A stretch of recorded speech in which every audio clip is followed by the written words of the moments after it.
Capital TV Uttar Pradesh देख रहे हैं। मैं हूं आपके साथ समीक्षा तिवारी। बरेली का एक जिम फिटनेस के नाम पर चल रहा था या फिर ब्लैकमेल और डर का अड्डा बन चुका था? आखिर क्यों एक महिला डॉक्टर 2 साल तक चुप रही और कैसी निजी वीडियोस दिखाकर उससे लाखों रुपए ऐंठे गए? ये सवाल इस वक्त पूरे उत्तर प्रदेश में चर्चा का विषय बना हुआ है। सिविल लाइंस के अल्टीमेट जिम पर लगे आरोपों ने हर किसी को हैरान कर दिया है। आरोप है कि जिम के अंदर महिलाओं को अपने जाल में फंसाया जाता था, भरोसा जीता जाता था और फिर हिडन कैमरों में रिकॉर्ड किए गए उनके वीडियोस के जरिए उन्हें डराया और ब्लैकमेल किया जाता था। इस मामले में जिम संचालक अकरम बेग और आलम बेग गिरफ्तार हो चुके हैं। पुलिस को पेन ड्राइव, संदिग्ध दवाइयां और कई अहम सबूत भी मिले हैं। आखिर इस जिम के अंदर क्या क्या चल रहा था, कैसे महिलाओं को निशाना बनाया जाता था और जांच में अब तक क्या कुछ खुलासे हुए हैं, क्या है पूरी खबर बताएंगे आपको स्पेशल स्टोरी में। फिटनेस के नाम पर ब्लैकमेल, जिम में हिडन कैमरों का खेल। बरेली के सिविल लाइंस इलाके में सामने आए एक जिम का मामले ने पूरे शहर को झकझोर के रख दिया है। एक हिंदू महिला डॉक्टर ने अल्टीमेट जिम के संचालकों अकरम बेग और आलम बेग पर गंभीर आरोप लगाए हैं। महिला डॉक्टर का कहना है कि पिछले 2 सालों से उससे लगातार मानसिक दबाव, धमकी और ब्लैकमेलिंग का सामना करना पड़ रहा था।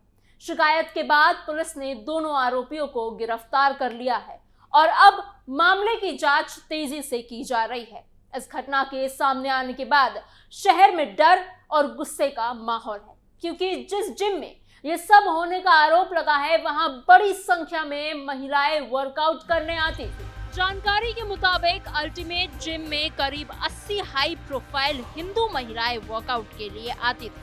हैरानी की बात यह है कि इतने बड़े जिम में एक भी महिला ट्रेनर नहीं थी। वहां केवल 4 पुरुष ट्रेनर ही महिलाओं को ट्रेनिंग देते थे। पीड़ित महिला डॉक्टर ने पुलिस को बताया कि जिम संचालक अकरम बेग ने पहले दोस्ती बढ़ाई और फिर निजी वीडियोस दिखाकर उसे ब्लैकमेल करना शुरू कर दिया। महिला का आरोप है कि लगातार मानसिक दबाव बनाकर उससे संबंध बनाए गए और फिर उसे पैसों की मांग की जाने लगी।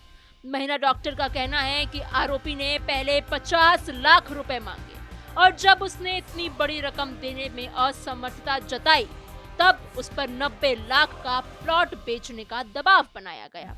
पीड़िता ने बताया कि वो लंबे समय तक डर और तनाव में जीती रही। उसे लगातार धमकियां दी जाती थी कि अगर उसने किसी को कुछ बताया तो उसके निजी वीडियोस को वायरल कर दिया जाएगा। आखिरकार जब दबाव और डर बहुत ज्यादा बढ़ गया तब उसने पुलिस में शिकायत करने का फैसला किया। शिकायत मिलने के बाद पुलिस हरकत में आई और जांच शुरू हो गई। पुलिस ने दोनों आरोपियों अकरम बेग और आलम बेग को गिरफ्तार कर लिया है। इस मामले में पुलिस के हाथ एक ऑडियो रिकॉर्डिंग भी लगी है। बताया जा रहा है कि इस रिकॉर्डिंग में आरोपी महिला डॉक्टर से पैसों की मांग करते हुए सुनाई दे रहा है। पुलिस अब इस रिकॉर्डिंग की जांच कर रही है। दूसरी तरफ इस मामले को लेकर महिला आयोग ने भी नाराजगी जताई है। महिला आयोग की सदस्य पुष्पा पांडे बुधवार को डीएम अविनाश सिंह को मिली और उन्होंने शहर के सभी जिम और ब्यूटी पार्लरों की जांच कराने की मांग की है। उन्होंने कहा कि हर जिम में महिला ट्रेनर होना चाहिए और महिलाओं की सुरक्षा को लेकर सख्त नियम बनाए जाने चाहिए। ये जिम सिविल लाइंस इलाके में बड़े डाक खाने के सामने स्थित है। जानकारी के मुताबिक ये 2 मंजिला मकान कैबिनेट मंत्री धर्मपाल सिंह के भाई जागन सिंह का है, जिसे किराए पर देकर वहां जिम चलाया जा रहा था। बताया जा रहा है कि ये जिम करीब 10 साल से यहाँ चल रहा था। इससे पहले ये ओल्ड सिटी इलाके में था और बाद में इसे सिविल लाइंस में शिफ्ट किया गया। आरोपी अकरम और आलम कुल 7 भाई बहन हैं। बाकी 5 भाई अलग अलग कारोबार करते हैं और अलग घरों में रहते हैं। अकरम की 2 बेटियां भी हैं, जबकि आलम का एक बेटा है और एक छोटी बेटी है। परिवार के लोगों के बारे में जानकारी सामने आई है और दोनों आरोपियों की पत्नियां पढ़ी लिखी हैं और उन्होंने पीएचडी की हुई है। आलम की पत्नी कानून में पीएचडी यानी लॉ में पीएचडी कर रही हैं और वो पहले शाहजहांपुर के एक डिग्री कॉलेज में पढ़ाती भी थी। हालांकि कुछ समय पहले उन्होंने नौकरी छोड़ दी। पुलिस जांच में ये भी सामने आया है कि जिम के अंदर एक अलग कमरा बनाया गया था। आरोप है कि इस कमरे में हिडन कैमरास लगाए गए थे। महिला डॉक्टर ने आरोप लगाया है कि महिलाओं को तेजी से वजन कम कराने और फिटनेस सुधारने के नाम पर ड्रिंक्स दिया जाता था। पुलिस को शक है कि इन ड्रिंक्स में कुछ मिलाया जाता होगा, जिसके बाद महिलाओं की हालत खराब हो जाती थी। इसके बाद उनकी निजी वीडियोस रिकॉर्ड किए जाते थे और बाद में उन्हें इस वीडियोस के जरिए ब्लैकमेल किया जाता था। पुलिस ने जिम की तलाशी के दौरान पेन ड्राइव, मोबाइल फोन और कुछ संदिग्ध दवाइयां भी बरामद की हैं। सीओ सिटी आशुतोष शिवम के मुताबिक बरामद पेन ड्राइव में आपत्तिजनक वीडियोस मिले हैं। इसके अलावा टेस्टोस्टेरोन बूस्टर, शक्तिवर्धक दवाइयां और सिरिंज भी मिली है, जिनकी जांच की जा रही है। पुलिस का कहना है कि मामले की जांच अभी जारी है और कई और अहम खुलासे इसमें हो सकते हैं। पुलिस ये भी पता लगाने की कोशिश कर रही है कि क्या इस तरह से महिलाओं को भी निशाना और बनाया गया था।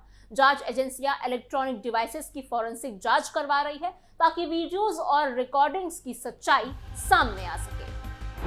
पुलिस कस्टडी में गिड़गिड़ाए आरोपी, महिला आयोग ने मांगी सख्त जांच। गिरफ्तारी के बाद दोनों आरोपी पुलिस कस्टडी में गिड़गिड़ाते हुए नजर आए। उन्होंने कहा कि उनसे गलती हो गई है और अब ऐसा दोबारा नहीं होगा। लेकिन इस मामले ने लोगों के मन में कई सवाल खड़े कर दिए हैं। सबसे बड़ा सवाल ये है कि अगर इतने लंबे समय में ये सब चल रहा था तो किसी को इसकी भनक क्यों नहीं लगी? महिलाओं की सुरक्षा के लिए बने नियमों का पालन क्यों नहीं हो रहा था? आखिर एक जिम में बिना महिला ट्रेनर के इतने लंबे समय तक महिलाओं को ट्रेनिंग कैसे दी जा रही थी? मामले के सामने आने के बाद हर शहर के कई लोगों ने जिम और फिटनेस सेंटरों की सुरक्षा व्यवस्था पर सवाल उठाए हैं। कई महिलाओं ने सोशल मीडिया पर अपनी चिंता जाहिर की है। लोगों का कहना है कि फिटनेस सेंटरों में सीसीटीवी कैमरास, अलग चेंजिंग एरिया और महिला सुरक्षा से जुड़े नियमों को सख्ती से लागू किया जाना चाहिए। महिलाओं का कहना है कि कई बार ट्रेनर दोस्ती और भरोसे का फायदा उठाने की कोशिश करते हैं, इसलिए महिलाओं को भी सतर्क रहने की जरूरत है। इस पूरे मामले में सबसे जरूरी बात यह है कि किसी भी अपराध को धर्म के चश्मे से देखने के बजाय कानून और सबूत के आधार पर देखा जाए। अगर किसी ने अपराध किया है तो उसे सख्त सजा मिलनी चाहिए, चाहे वो किसी भी धर्म या समुदाय का क्यों ना हो। सोशल मीडिया पर इस मामले को लेकर कई तरह की बातें कही जा रही है, लेकिन जांच पूरी होने से पहले किसी निष्कर्ष पर पहुंचना सही नहीं होगा। पुलिस और अदालत की प्रक्रिया के बाद ही सच्चाई पूरी तरह से सामने आ पाएगी। कुछ महीने पहले भी उत्तर प्रदेश के दूसरे शहरों में ऐसे ही मामले चर्चा में आए थे, जहां महिलाओं को दोस्ती और भरोसे के नाम पर फंसाकर निजी तस्वीरें और वीडियोस के जरिए उन्हें ब्लैकमेल करने के आरोप लगे थे। हालांकि हर मामले की जांच अलग तरीके से होती है और बिना आधिकारिक पुष्टि के किसी भी घटना को किसी बड़े अभियान या साजिश से जोड़ना ठीक नहीं माना जाता। लेकिन ऐसे मामलों ने ये जरूर दिखाया है कि महिलाओं की निजी जानकारी और डिजिटल सुरक्षा आज बहुत बड़ा मुद्दा बन चुका है। आज के समय में मोबाइल फोन, सोशल मीडिया और कैमरों का गलत इस्तेमाल तेजी से बढ़ता ही जा रहा है। कई लोग भरोसे का फायदा उठाकर निजी तस्वीरें और वीडियोस रिकॉर्ड कर लेते हैं और बाद में उसी के जरिए पैसे मांगते हैं या तो मानसिक दबाव बनाते हैं और ब्लैकमेल करते हैं। ऐसे मामलों में सबसे ज्यादा नुकसान पीड़ित महिलाओं को ही उठाना पड़ता है। डर, शर्म, समाज के दबाव की वजह से कई महिलाएं शिकायत तक नहीं कर पाती हैं। यही वजह है कि विशेषज्ञ हमेशा कहते हैं कि किसी भी तरह की धमकी मिलने पर तुरंत या तो परिवार वालों को और पुलिस को जानकारी देनी चाहिए। इस मामले ने प्रशासन को भी अलर्ट कर दिया है। अब शहर के जिम, स्पा और ब्यूटी पार्लरों की जांच की बात हो रही है। महिला आयोग ने साफ कहा है कि महिलाओं की सुरक्षा के साथ कोई समझौता नहीं होना चाहिए। अगर कहीं भी नियमों का उल्लंघन पाया जाता है, मिलता है, तो सख्त कार्रवाई होनी चाहिए।